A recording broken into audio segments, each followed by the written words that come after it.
আল্লাহ পাক আদম আলাইহিস সালামকে জান্নাত থেকে দুনিয়াতে পাঠিয়েছে, জান্নাত থেকে সরাসরি দুনিয়াতে পাঠিয়েছে। বরং কোরআন এর উল্টা কথা বলেছে। কি কথা? কোরআন সূরা বাকারায় বলছে একটা জাতি ছিল, তার নাম বনু ইসরাইল। কি নাম? এই বনু ইসরাইলের মধ্যে একটা দলকে আল্লাহ পাক বলেছিলেন শনিবারের দিনে মাছ ধরবে না। কি বলেছেন?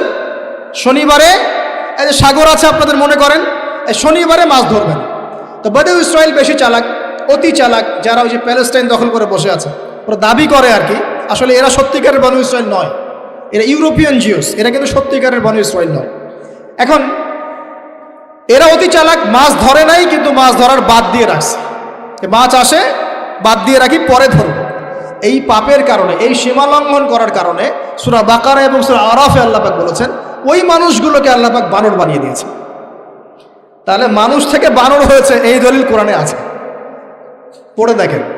মানুষ থেকে যে বানর হয়েছে এই দলিল কোরআনে আছে, সূরা বাকারায় আছে, সূরা আরাফের মধ্যেও আছে। শনিবারের সীমা লঙ্ঘন করার কারণে এই অপরাধ, এই পরিণতি আল্লাহ পাক কিছু মানুষকে দিয়েছে।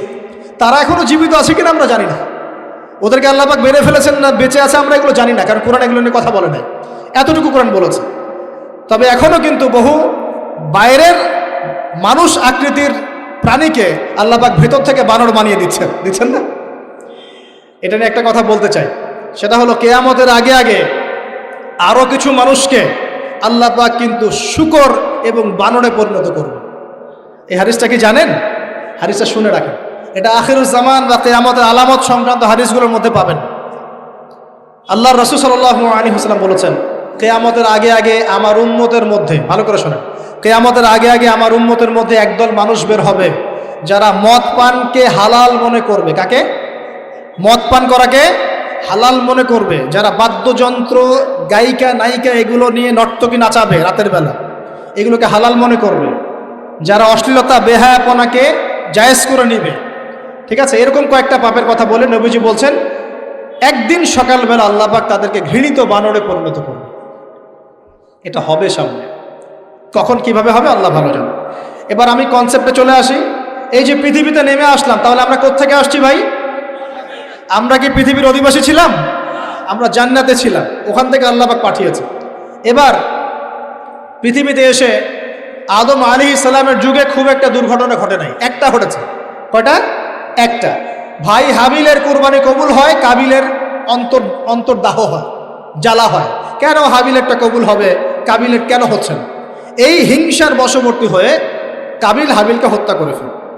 হত্যা করে লাশটা দাফন করার পদ্ধতিও তার জানা ছিল না। আল্লাহ কাককে পাঠালেন, কাককে দেখে সে শিখল। প্রথম দুর্ঘটনা হচ্ছে হাবিল কাবিলের দুর্ঘটনা। বলে রাখি, আজকেও নিজের ভাইয়ের বেশে বহু কাবিল মুসলিম সমাজের মধ্যে ঘুরে বেড়ায়। নিজের ভাইয়ের লেবাসে, পোশাকে, সুরতেই বহু কাবিল এখনো কিন্তু মুসলিম সমাজে ঘুরে বেড়ায়। তো আমরা কাবিলদেরকে কাবিলের পরিণতি সম্পর্কে সচেতন করতে চাই। হাবিল বলেছিল তুমি যদি আমাকে মারতে আসো, আমি তোমাকে মারার জন্য হাত বাড়াবো না। হাবিল জান্নাতে যাবে আর কাবিল জাহান্নামে যাবে। কেন কাবিল জাহান্নামে যাবে? নবীজি বলেছেন পৃথিবীর প্রথম হত্যাকাণ্ড সংগঠিত করেছে কাবিল। এ কারণে পৃথিবীতে যত খুন হবে সমস্ত খুনের পাপের একটা অংশ কাবিলের আমল নামায় যোগ করা হবে। বলে নাউজুবিল্লাহ। একটা কথা মনে রাখবেন, সদকায়ে জারিয়া যেমন আছে, গুনাহে জারিয়াও আছে। একটা মদের দোকান দিয়েছেন, যত মানুষ মদ খাচ্ছে সমস্ত গুনার একটা অংশ আপনার কাঁধে আসছে। সিনেমা হল করেছেন, মানুষ সারাদিন নেকড়া ছবি দেখে, নগ্ন ছবি দেখে, যত মানুষ এখানে পাপ করবে সমস্ত পাপের একটা অংশ আপনার কাঁধে যাবে। আবার একটা মাদ্রাসা করেছেন, যত মানুষ এখানে দ্বীনি ইলম শিখবে এই নেকির একটা অংশ আপনি পাবেন ইনশাআল্লাহ। মরে গেলেও কবরে পাবেন ইনশাআল্লাহ। আল্লাহ পাক আমাদের সবাইকে সদকায়ে জারিয়া করার তৌফিক দেন, গুনাহে জারিয়া থেকে বাঁচিয়ে রাখুন। খুব খেয়াল রাখবেন, আল্লাহ পাক আমাদের হেফাজত করুন বলি আমি। এবার ওই যুগ শেষ, নূহ আলাইহিস সালামের যুগ। এই যুগে আল্লাহর একই সুন্নত। নূহ আলাইহিস সালাম 950 বছর দাওয়াত দিলেন, 40টা বা 80টা পরিবার ইসলাম কবুল করেছে, বাকিরা করেন। যারা করে নাই আল্লাহ পাক তাদেরকে ডুবিয়ে মারলেন, যারা করেছে আল্লাহ পাক উদ্ধার করলেন। সোজা কথা। আজকে সারা পৃথিবীতে যত মানুষ আমরা বেঁচে আছি না, আমরা কোনো না কোনোভাবে ওই 80 পরিবারের সদস্য। আমরা ভাই ভাই, বা আমরা ওই ফ্যামিলি, 80 ফ্যামিলির অন্তর্ভুক্ত। কীরকম করে? নূহ আলাইহিস সালামের 4 সন্তান ছিল। কয় সন্তান? এক সন্তানের নাম হচ্ছে হাম। কি নাম? হাম। হাম ছিল একটু কালো বর্ণের, হামকে দিয়ে আফ্রিকার কন্টিনেন্টে যত মানুষ দেখছেন ব্ল্যাক স্কিনের, কালো স্কিন, এরা সবাই হামের বংশধর। মজা না বিষয়টা? মানুষের অস্তিত্ব পৃথিবীতে, ইতিহাস, এগুলো খুব ইন্টারেস্টিং টপিক। ইতিহাস পড়তে থাকলে আপনি ডুবে যাবেন। কত কি যে বিশ্বে হয়েছে আর কত কিছু হবে সামনে, সুবহানাল্লাহ। তখন আপনার অস্তিত্ব জানান দিবে যে আমি কত ক্ষুদ্র, মহাবিশ্ব কত বড়, আল্লাহ কত বড়, কত সময় চলে গেছে আর আমি এই সময় কি করছি।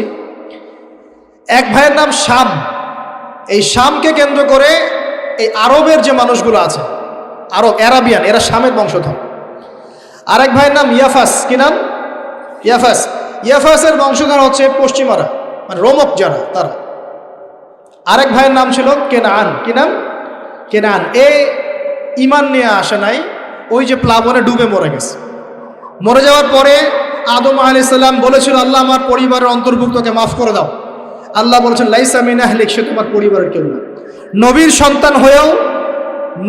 সন্তান হওয়ার পরেও ইমান না আনার কারণে সে জাহান্নামে গেছে।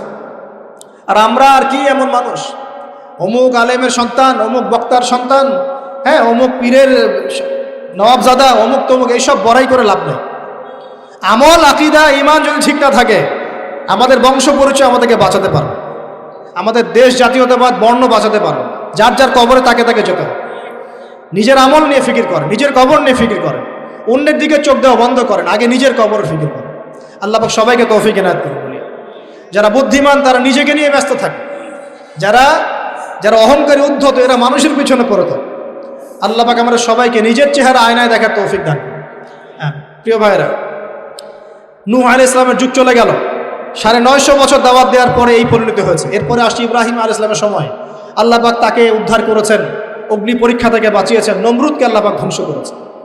আল্লাহ পাক এরপরে এনেছেন আদ জাতির হুদ আলাইহিস সালাম এবং তার অনুসারীদেরকে আল্লাহ পাক বাঁচিয়েছেন, বাকিদেরকে ধ্বংস করে দিয়েছেন ঝড় দিয়ে, বায়ু প্রবাহ দিয়ে। সামুদ জাতি এসেছে, সামুদ জাতিকে আল্লাহ পাক ধ্বংস করেছেন বজ্রপাত দিয়ে, বিদ্যুৎ দিয়ে। আর সালেহ আলাইহিস সালাম এবং তার অনুসারীদেরকে বাঁচিয়ে দিয়েছেন। ফেরাউনের যুগ এসেছে, আল্লাহ পাক মূসা আলাইহিস সালাম এবং বনু ইসরাঈলকে বাঁচিয়েছেন, ফেরাউনকে ডুবিয়ে মেরেছেন লোহিত সাগর। ঈসা আলাইহিস সালামের যুগ আসছে, একই সুন্নাত। ঈসা আলাইহিস সালামকে আল্লাহ পাক শুধু রক্ষাই করেন নাই, নিজের কাছে উঠিয়ে নিয়েছেন। সুবহানাল্লাহ। তিনি আবারও আসবেন পৃথিবীতে ইনশাআল্লাহ। যতদিন না তিনি আসছেন এবং এই পৃথিবীতে 40 বছর রাজত্ব না করছেন, কিয়ামত হবে না ইনশাআল্লাহ।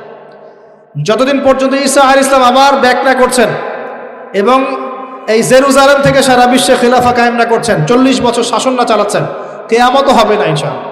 এটা সামনে অপেক্ষা করছে।